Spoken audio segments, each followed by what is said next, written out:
Good evening, dear friends, and welcome to day 182 of A Poem a Day for 2026. It is Saturday. It is cooler, but not cool. We are down to still 27 degrees in my living room. Um, but it actually feels like the fans are making significant progress. And because I think I mentioned it yesterday, I went to take some rubbish out to the outside bin earlier, and was stood by my garden gate, um, enjoying what little breeze was coming. I think it's more that I was stood in the shade, and I saw my neighbour from the front come around the corner with a small package in his hand. My necklace had been delivered to him instead, so I was absolutely overjoyed to have received my one-off necklace. And it's not been delivered to the flats over the road, which would have been an absolute nightmare to try and traverse. So yeah, that's kind of made my day, and I've been able to get on top with some washing, and yeah, um, super happy, and I've had a largely restful day. So yeah, I hope you've all had a good day. If you're out enjoying the sun, I hope that you are keeping yourselves um, covered with factor 50 or higher. Um, and yeah, just staying safe in the sun and all that good stuff. Let's hop in and see what we have. After this, I'm going to go and have a lovely cool shower, and have what's left of my spaghetti bolognese, and maybe watch a film. So we have, for the 11th of July, we have The Duel by Eugene Field, and our blurb reads as follows. 11th of July 1804 was the date of the notorious duel between American politicians Aaron Burr and Alexander Hamilton.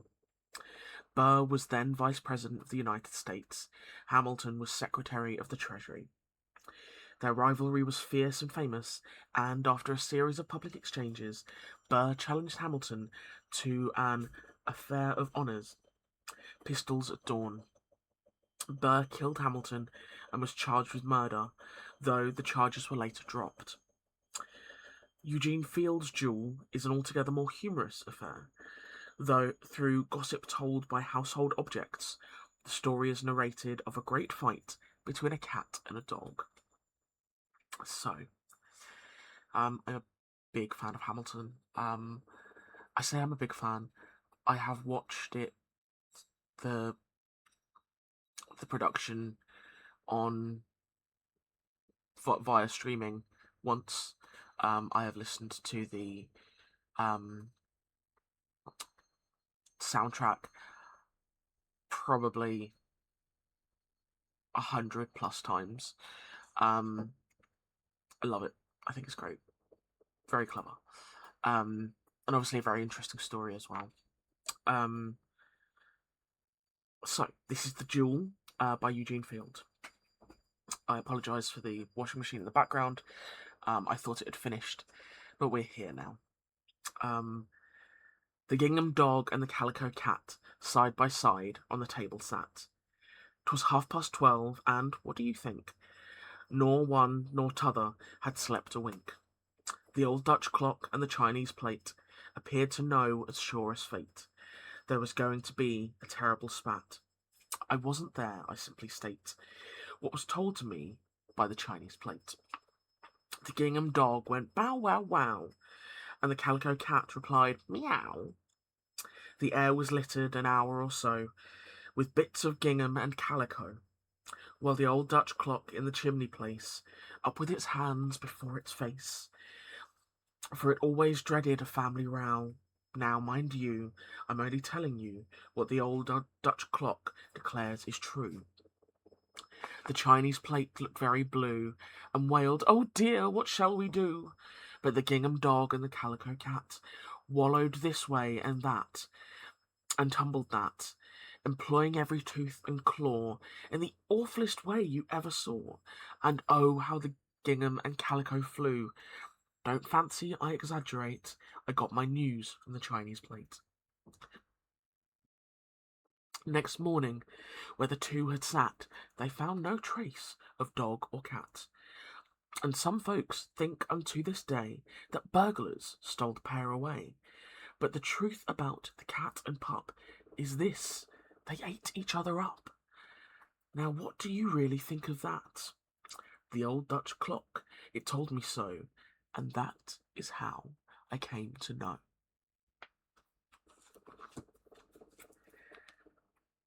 That is fantastic. Um, so the parts at the end of each stanza are represented in the poem in brackets and italicized, to kind of make it clearer that the author is sort of breaking that fourth wall, um, and kind of breaking away from the narrative to sort of speak to you, the reader, and be like, hey, so just to be clear, I'm not telling tales. This is how it was told to me by the old Dutch clock and the blue china plate. Like, I'm not elaborating. This is how I heard it, just between you and me. And I love that as a narrative tool. Um, famously, famous, probably more famously now, um, a bit of media that uses that so well is Deadpool. If you've only seen Deadpool in the Marvel Cinematic Universe, and have never read any Deadpool comics, um, Deadpool is one of, if not the only comic book character who knows that he's in a comic. So we'll often speak to the reader, breaking that fourth wall, via yellow text boxes.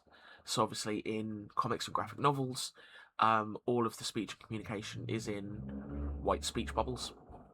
Anytime that Deadpool is communicating with the reader and breaking that fourth wall, it's in little yellow boxes. And there's some great artwork where Deadpool's kind of like losing his mind with tiny yellow boxes. And it is actually canon, I believe, that in I don't know the specific comic. I have read it, but Deadpool as a character, so it would have been obviously and I can't remember who wrote Deadpool, who created. I don't think he was created by Stan Lee, but don't quote me on that. But so it would have been the creator of Deadpool. But Deadpool, while speaking to the audience in one of these little yellow boxes, states that if he ever is lucky enough to appear in a movie, he would love Ryan Reynolds to play him. So it is canon that Ryan Reynolds is Deadpool, essentially. And I love that they were able to cast him for the films. And I think I like Ryan Reynolds as an actor. I first discovered him way back when in the sitcom Two Guys, a Girl, and the Pizza Place. That's probably late 90s, early noughties. And yeah, I feel like he doesn't have a lot of range in his comedy type stuff. He very much plays the same sort of guy, but that lends very well to Deadpool. I feel like it's been a while since I went off on a tangent. But the point I'm making is breaking that fourth wall and speaking to the reader is a wonderful narrative tool, and it's something I'm very fond of. It can absolutely be overused, but I don't think that's been the case in this piece by Field. I think it's been used incredibly well, and as our editor for this Big Red Book, Alice. I've rubbed too much of the Alice Aziri. Ali Aziri, sorry, I've read too much of the Gold Leaf Way. Um, States in the blurb, it is an incredibly fun description of a duel. Um, it also reminded me of I think it's the Spike Milligan uh, nonsense poem that starts one fine day in the middle of the night, two dead men get up to fight. Um, Back to back, they faced each other, drew their swords and shot each other. Um, it's a great poem. I think we've covered it here. I'd have to have a look. Let's have a look. I'm on a roll. We're dealing with the washing machine. Um, I think I've mentioned it before, but there's a great index in the back of this book. So that bit. Uh, Index the first lines. So not necessarily a list of all the poems, but an index of the first lines. So it would be the O's, because it starts one fine day in the middle of the night.